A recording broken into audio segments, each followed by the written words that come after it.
What's up, everybody? It's the Sports Room. Welcome to episode 1, well, technically episode 2 of GridLocked, your weekly dose of NFL football trash talk.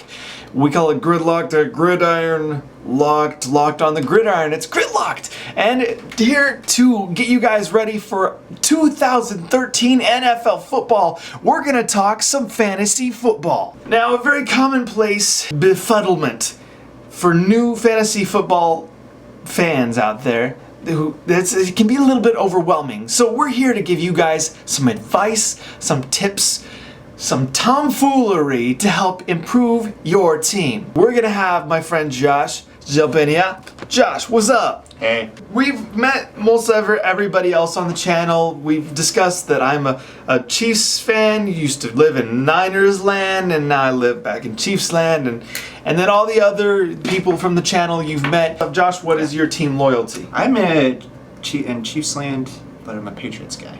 Okay, now this is an interesting point of note, in particular because the Patriots are such a question mark this year. You've got Gronkowski getting hurt, Aaron Hernandez losing the reasonable half of his brain, Wes Welker, arguably the Patriots losing the better half of their brain. What do you make of the fantasy usability of the New England Patriots this year? I think Amendola could be a useful tool. Are you putting him top 10 receivers, top 20, top 30, top 50? Definitely top 30.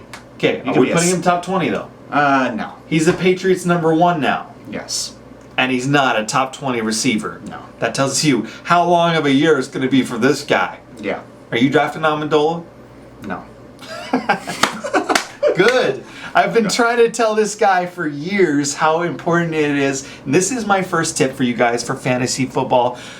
How important it is to not let your own team loyalties overwhelm your logic in your drafting process. That's right. It's always been about the value of the pick. If the player you like, that you love, that you feel passionate about, is available and the value is right, if he's worth a 4th round pick and he's still around in the 5th or 6th round, take him. You might as well. Wear that fan card. Wear it proudly.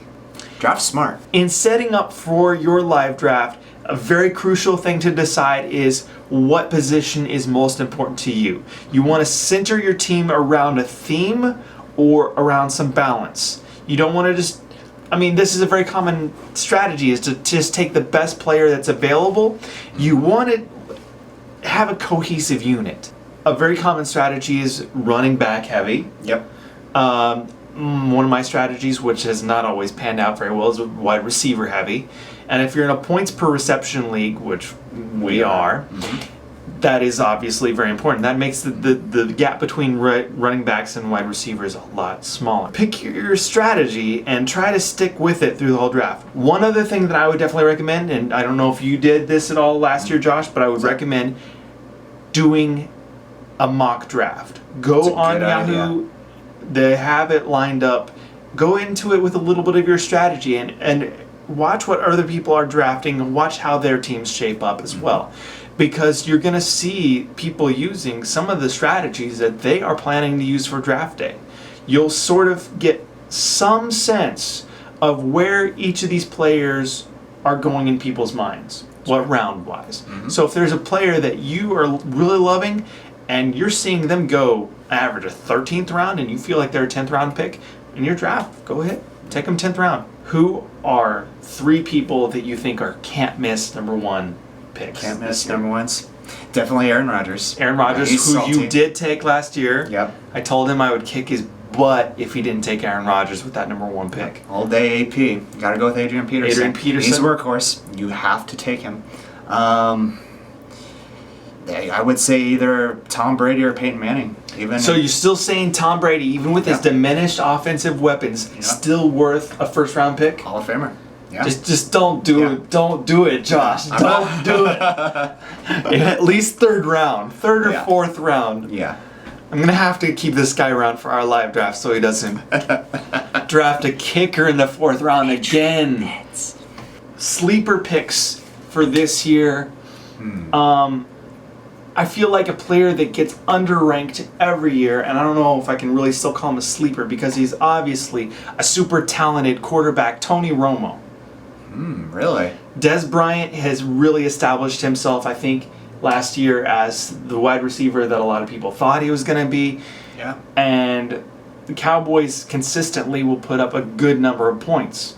And that's what you need from a quarterback. I mean, obviously, you need a good completion percentage, but you need touchdowns from your quarterback. And I feel like Tony Romo's going to get a lot of good numbers this year. You think so? Yeah. Interesting. Yeah. That is an interesting choice. Sleeper for you? That is a very good question. You might have to get back to me on that. That's great. While we're filming, just ask me later, Matt.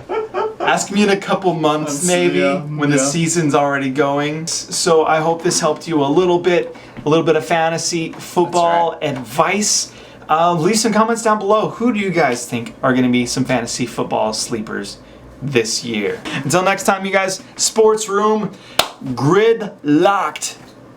Stay here and stop doing that.